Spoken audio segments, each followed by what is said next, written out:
What's up, guys? Rick here with one of the most unique aspects of golf wagering, one of the things that presents itself every single week, and one of the things I get more questions about than any other topic, and it's hedging. So in this video, we are going to cover what is hedging, why should you do it, when should you do it, how can you do it. There are some ways that are better than others, and it's a unique scenario in golf unlike any other sport, so we have to make sure we get this right. Let's jump into it. Very simply, let's start with what is hedging. Hedging a bet is really just making a secondary bet based on the outcome of a primary bet to ensure yourself a profit or to lessen your risk in situations. I'll give you a very tangible example, and I think some of our better examples come from other sports, not in golf. Let's start with an NFL example because this is the easiest one to understand, and then we can work our way from there. Let's say that you have bet $100 on the Arizona Cardinals before the season starts to win the Super Bowl. The odds that you get are 35-1. If that ticket cashes, if the Arizona Cardinals win the Super Bowl, you're going to make a profit of $3,500. Very, very simple, right? So as the season goes along and you're seeing, wow, the Cardinals are pretty good. They're going to make the playoffs. Maybe they're going to play a couple games. Maybe they get to the Super Bowl. You're looking at one game where you either win $3,500 or you lose your $100 wager, depending on what the outcome of that Super Bowl is. Or you can hedge. You can bet on the other team in the Super Bowl and guarantee yourself a profit. Now, you're not going to win as much as you normally would if you let it ride, but you can certainly hedge it and guarantee yourself a profit. So let's start with this very specific example. If you bet on the Arizona Cardinals to win the Super Bowl at 35-1 before the season started, you would bet 100. If you win, you would return not only the $3,500 in profit, but the 100 that you bet. So you would return $3,600 for a profit of $3,500. What you could do in the Super Bowl is bet on the other team. And this is obviously odds dependent, but let's say the other team is the favorite on the money line. They are minus 200. The hedge that you could make, in theory, could be betting $2,000 on the other team. If they win, you would get $1,000 in profit and $3,000 back, right? Your original stake plus the $1,000 in profit. So the two outcomes, and the only two outcomes of this bet, are if the Cardinals win the game, if the Cardinals win the game and you've hedged it, you would make a profit of $1,500 because you would win your 35-1 ticket, but you would lose your $2,000 bet on the other team. You would profit $1,500. The other outcome is the other team wins. The Cardinals do not win the Super Bowl, so you lose your 35-1 ticket. You lose your $100 there, but you win $1,000 on the other team's wager, and you profit $900 from that hedge. So in either scenario, you have made money. You've either made $1,500 or you've made $900, depending on the outcome, and you guarantee that before the kickoff. Now, you can adjust these numbers, if you want to just guarantee yourself a little bit of profit if the other team wins, but still try to have more upside if your Cardinals bet wins. Some people like to do that. But the reason that this is very easy to do in other sports is because there are really only binary outcomes of these games. Either the Cardinals win the game or the other team wins the game. That's it. Those are the only two outcomes.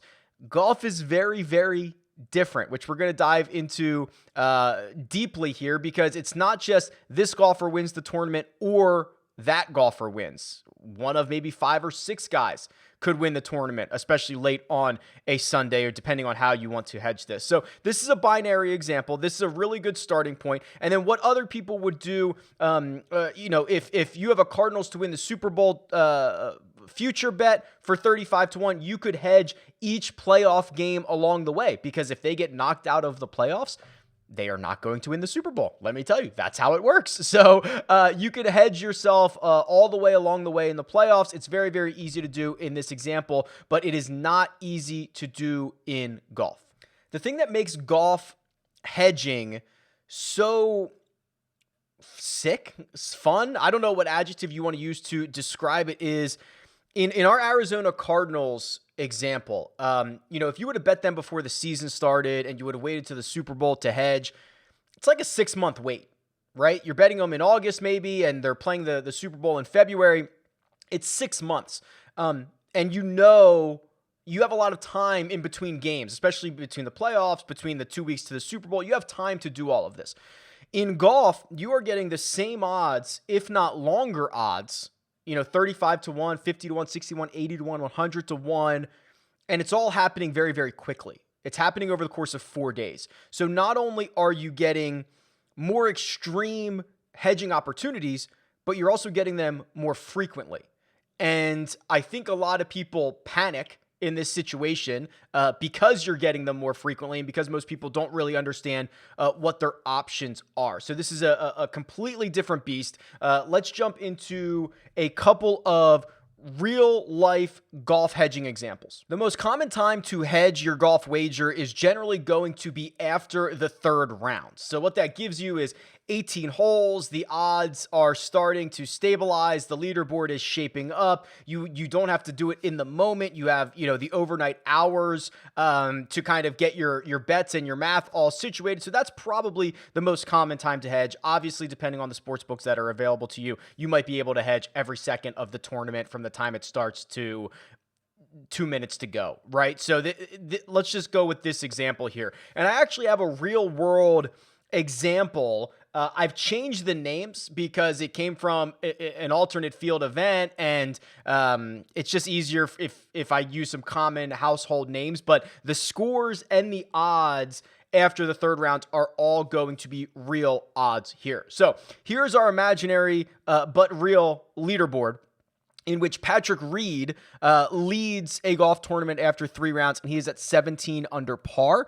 He has a 3-shot lead on Justin Thomas, a 4-shot lead on Rory McIlroy, and a 5-shot lead on Jon Rahm and Bryson DeChambeau. And odds makers have said that Patrick Reed is minus 125 to win the golf tournament, live and in person, while Justin Thomas and Rory McIlroy are both 5 to 1, Jon Rahm is 14 to 1, and Bryson DeChambeau is 18 to 1. Now, what you might have is a Patrick Reed ticket before the event started, and he might have been 40 or 50 to 1. Let's just say he's 50 to 1.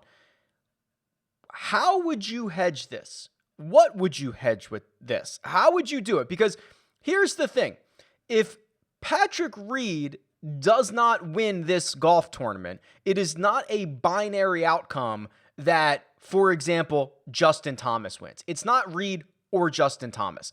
Because if Patrick Reed doesn't win, it might be because he comes back to the field, comes back to the leader or the rest of the leaders. And now Rory McIlroy might be in play. Jon Rahm might be in play. Bryson DeChambeau might be in play, even though they started 5 shots back.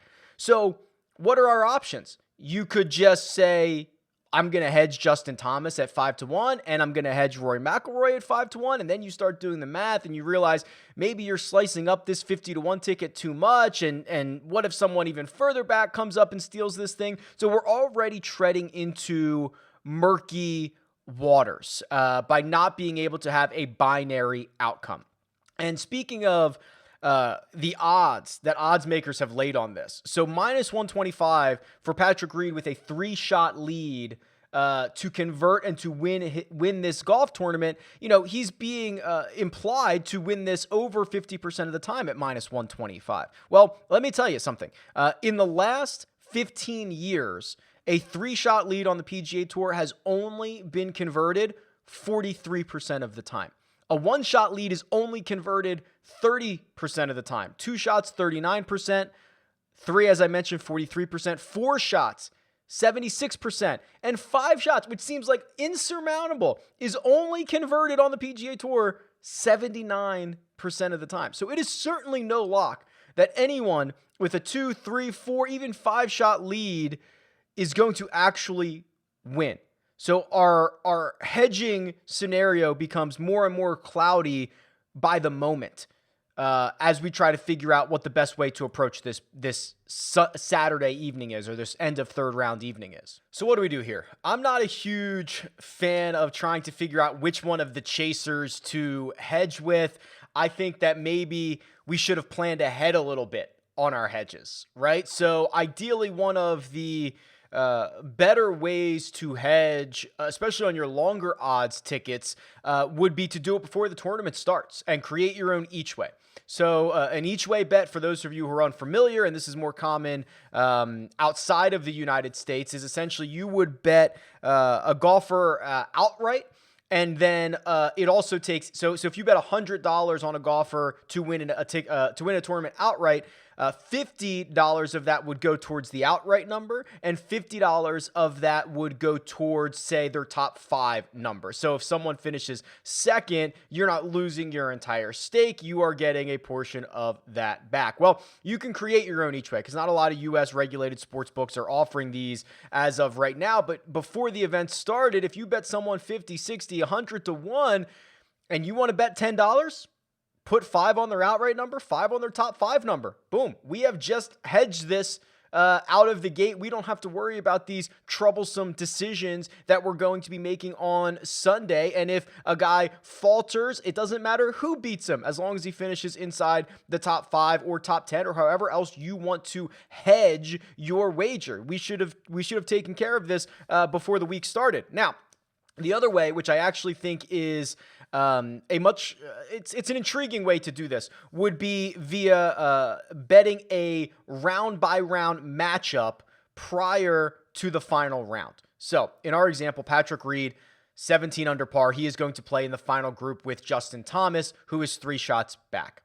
If you want to get a little hedge in on Patrick Reed, you could in theory bet a Justin Thomas over Patrick Reed head-to-head matchup, with the idea being that, one, if Reed still beats Justin Thomas in that final round, he's probably going to win, right? Unless they both really struggle, they both are over par, something like that. But if he beats Justin Thomas, he's likely going to win, which is going to mean, okay, I've got my 50 to 1 outright ticket in place.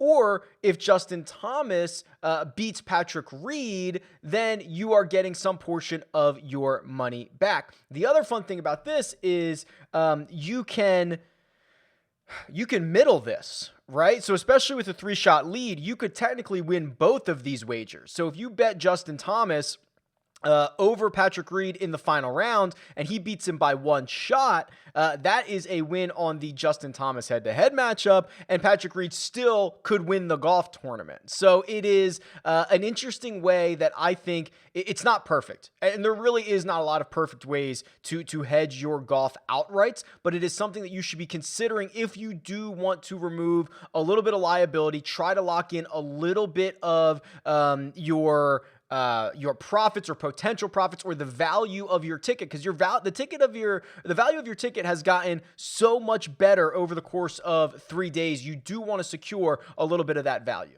I couldn't make a hedging video without discussing, of course, the life hedges that I know a lot of us make on a weekly basis, whether that is, FOMO bets, always betting the same guys every single week just in case this is the week that they win, or the life hedge where generally some people will bet a winner outright and then not include them in their fantasy lineups. That way, if they go on and win, you're happy over here, but you're not tied to success in both of those places. If he happens to miss the cut or doesn't play all that well, it's not sinking both your outright tickets and your fantasy lineups. You're doing a little bit of a life and emotional hedge, which I know is part of the fun as well. So there's obviously a lot more and infinite examples of this, whether it's with calculations of trying to figure out when and how you should hedge. But at the end of the day, it's your money. Do what makes you feel comfortable. Think ahead on your hedging, because I think that's probably the best time to do it before the event. You can still get those longer top 5 odds, and you can kind of hedge yourself that way and not put yourself into the grinder of making a really difficult decision on a Saturday night. Best of luck. I hope you have lots of opportunities to hedge in the future. I'll talk to you soon.